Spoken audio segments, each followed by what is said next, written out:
A week or two went by, and another guy popped up that my husband thought would interest me. Strangely enough, this one was located in our own zip code, which we didn't expect. He looked like he was around our age or a little older, and I definitely found him attractive. There was also something about his profile that I liked.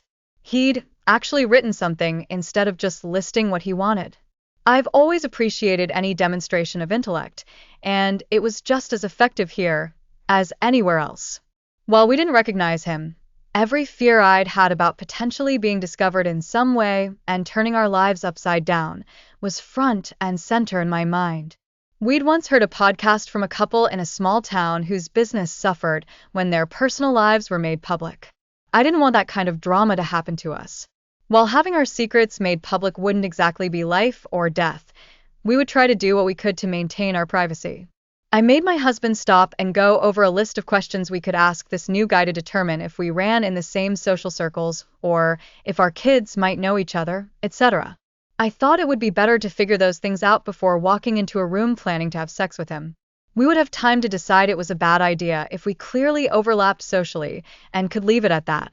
When we felt we had our list of questions carefully prepared, we sent a message to see if he would be interested in playing with us. When we hit the send button on that message, we were left with the anticlimax of just waiting. I'm not sure how long it took for us to get to sleep that first night. He did finally respond, and I was again reassured that someone was interested in me, or at least in the profile we'd created. We went through our list of questions, as well as our reason for them. Thankfully, he appreciated the questions. He assured us his kids were older than ours, so the overlap with school and sports wasn't a problem. We went to different churches, and we worked in different parts of town. It sounded like we were safe, so we sent a picture with my face. He was definitely interested at that point. When I got his first direct message, I was a little startled at the content. None of my relationships had been that overtly sexual, and definitely not so soon. I showed it to my husband, and he assured me it was to be expected. We started messaging quite a bit, and we sent a couple of pictures. My husband helped me spice the messages up in the beginning. I wasn't sending lingerie photos, but I was pleased when he said I was sexy. I didn't have a lot of experience with dirty talk and definitely didn't have experience sexting. My husband was literally telling me what to say for the first week to be sure our new friend stayed interested.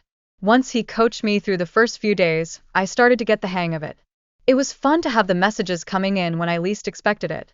My friend seemed intrigued by my lack of sexual experiences and willingness to try new things, but I did disappoint him when I didn't send him all the pictures he requested. In fact, sometimes he seemed almost frustrated. The first pictures he sent to me looked relatively recent, maybe a couple of years old, which was fair. I don't take a lot of pictures, and one or two of mine were also a couple of years old. But as he started requesting more photos, he would send me older and more provocative photos of himself, sometimes with other women. He was extremely well built in his youth, and it was obvious he had been very popular with women. While he had aged, I still found him very attractive and was pleased he was putting so much effort into whatever this was. My husband noticed the positive effect this attention had on my overall demeanor. In fact, he said I had developed a sparkle. I was definitely more confident than usual. It's one thing to tell yourself that you are attractive or beautiful.